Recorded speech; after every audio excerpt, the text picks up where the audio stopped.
it's Orly, and we have Dottie here. Dottie, how's it going today? It is going good, Orly. And you? You doing good today? I'm doing great. And speaking of great, today's title is Searching for Greatness. Today, we're just going to talk a little bit about ideas on when you're looking for staff, tips for when Oh you're doing an gosh. interview. Yeah, you're doing an interview. That's all important because when you're searching, you might just think of yourself as a little bowling center, or a little restaurant or any kind of business. But when you're searching for new staff, you don't want to search for bad workers, right? You want to search for greatness. And I think that's what we're going to cover today. And I'm sure you've been through plenty of interviewing people and probably maybe even interviews yourself. So let's talk today about searching for greatness. Yes, and Orly, I'm gonna start this off because first of all, we know that staffing is a huge issue no matter what business you're in right now. It's a challenge. Um, it's a challenge that we're all faced with.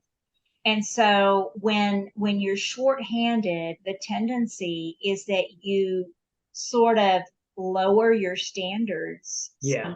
sometimes in order to just get a body. Yeah. And I know every one of us has been guilty of doing that because you're down, you just need somebody. I'll train them, I'll work alongside them this next shift, and then they're good to go. And that's we need to get out of that mindset Yeah. because each and every position at your business, in your business, whether you're in the bowling business or any other business, um, is a crucial role, and it's an integral part of the overall service or experience that you're offering your customer.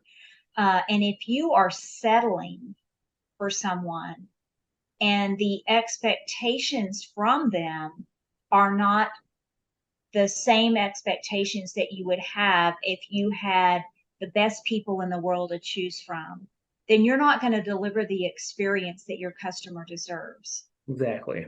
And so um, I think that there are some things that we could do in order to try to help with that just a little bit.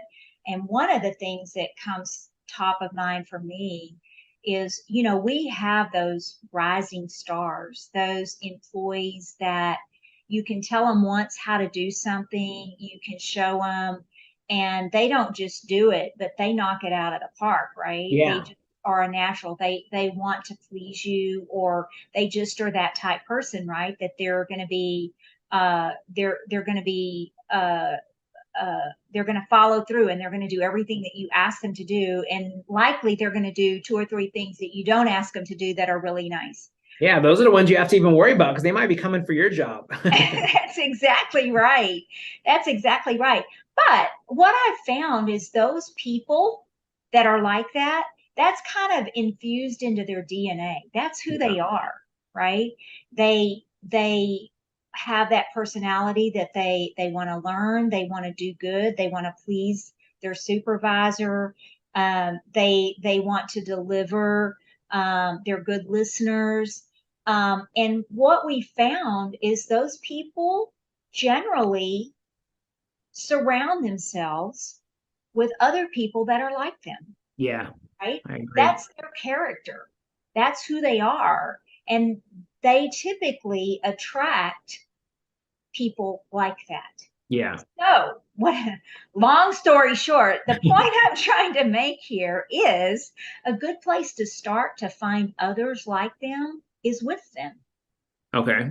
It's to ask them, hey, do you have, we are currently growing our team and we are in need of, I don't know, a social media coordinator or an events coordinator or a party hostess or whatever. Um, and you are an example of a great employee. And we figure that your friends are probably very much like you. Yeah. And let them be that person. And it works in the other direction too. So, Orly, if I know you're a great worker and I approach you and ask you if you have friends that you would like to share that we have openings, um, you're the person that you tell about that, they're obviously going to really listen and be interested because they know you're happy. They know Yeah. you, who you are, and you Yeah. would not be recommending it if it wasn't a good place to work, right? Yeah. No, I totally agree with you. That's almost like you see, nowadays I'll see you'll see a post on Facebook of a kid, I was at the park and this kid helped my child and they said his parents must have raised him right. Like you assume, because they came from, or, the ongoing joke people used to use when, let's say someone tells my wife, does he have a brother? Like kind of that thing. Cause Exactly. if they're coming from that same pool there, like they're going to be a good worker. So yeah, no, I agree with that. And another thing I'm big on, and I don't know, some people may agree with this, some people may not, is, let's say I'm hiring for a bartender and I have someone come in that's like, oh yeah, I've been a bartender 25 years, blah, blah. They come in with this kind of attitude. And then I have somebody else that comes in that's great, friendly, happy, willing to learn. I might be like, I could care less if you've been a bartender before. We could teach you. So That's you right. don't always have to go after the one that automatically thinks they're going to get it because they did this that long. It's okay to teach someone new. They don't have to have the most experience, whether it's in a bowling center. They might be like, I've never even bowled before, but they're super friendly and happy and willing to learn. Then, hey, I'm willing to teach you everything there is about bowling. And that's such a good point because you can't teach mindset. You can't teach personality. Some of those things you can to a certain extent, but Yeah. that genuine from the heart, um, you can't teach those things. And when they blare at you in an interview, that arrogance, that not customer service oriented type behavior, that you're not going to be able to turn around. It's or it would be a challenge to turn that around because that's who they are, right? Yeah. But you can teach things. You can teach a bartender how to be a bartender. You can send them to bartending school, or you can send them for their certification, all that kind of stuff. You can get with other companies to be able to do additional training. For example, for us, for Cubica AMF, if you have a front desk employee that knows nothing about running a bowling center, you can request training or you can Yeah. request marketing assistance. So there are programs out there that you can get them that experience, that training that they need. Yeah, and But they could turn into be great workers. Let's be honest, Dottie. When you first met me, you're probably this guy probably doesn't know everything, but I think he has potential. And I mean, I've turned out okay, I believe. absolutely, you did, TikTok guy. Um, yes, absolutely. A lot of this is stuff that is teachable, and that's why we do our Seeds of Success and a lot of the other programs that you and I are part of that we do. We do it so that we can share experiences, we can share best practices, we can share knowledge that we have acquired not just through our own experiences, but we have a huge team of people behind us. It's not just Dottie and Orly. We have a Yeah. huge team behind us that has just a vast amount of knowledge and expertise and wisdom on all different subjects, life in general, right? And we have these sessions from time to time where we get to brainstorm all those things. So, it's all that can be, you can share that with a potential employee and you can give them that knowledge. Yeah. um, and I mean, that's it can be tough hiring someone because again, someone could be super friendly, but are they going to be like that all the time, or are they playing this part for the interview? So yeah, when you're interviewing, there's a lot of things to look for. Just kind of beat off their vibes, see how they are. We did in the past. We let people, and I was told this as a tip also, um, when hiring for the front desk at the bowling center, let the people that you're interviewing all hang out together and bowl together and kind of see who looks like who's kind of like, it's okay. I don't want to bowl, which is okay. I mean, if they don't want to bowl, they don't want to bowl, but they're not willing to kind of be friendly and try something new. Or I saw people that, I mean, these are, six strangers that have never been around each other and they're high-fiving each other as they're bowling a strike or something. You're like, those are people I yes. want. Those are friendly people. They're going to be nice to customers. So there's little things you can do during the interview process, like do a group interview like that and see who speaks out, see who's quiet, see And how who they play helps with each us. other. Yeah, what their teamwork is going to be like. I have to share with you because as you're starting to talk about this and you're talking about interview tips, I have to share with you a pet peeve of mine, and you're probably going to laugh at me, and I'm probably going to date myself, but it's okay. This is radio or this is audio, so people can't see me, right? But one of my pet peeves when it comes to people coming in for an interview is when they come in and they start to. I have two pet peeves. So I'm going to tell you both of them. Number one, when they come in for an interview and they absolutely look like they just crawled out of bed. Okay. I mean, that just, it's like, really? Could you not at least, comb your hair before you came in and change t-shirts because that one is so wrinkled I can't read what it says? Exactly. Even me, me, I wear a hat everywhere, but when I came to interview, I did do my Yes, you hair. did. I You usually, cleaned up nicely. right? I joke. I always say I do my hair for weddings and funerals and interviews. It's pretty true. Right? Right? The other thing, and I was always told for years that your handshake tells a lot. But when someone comes in and you shake their hand, when it's like they want to do, ooh, I don't want to touch you, that sends out a message to me. So, Right. they don't have a good, firm, confident handshake. That tells me a lot. So, okay, listeners, when you come up and you see me next time, make sure you you have a confident handshake because I do judge by the handshake, folks.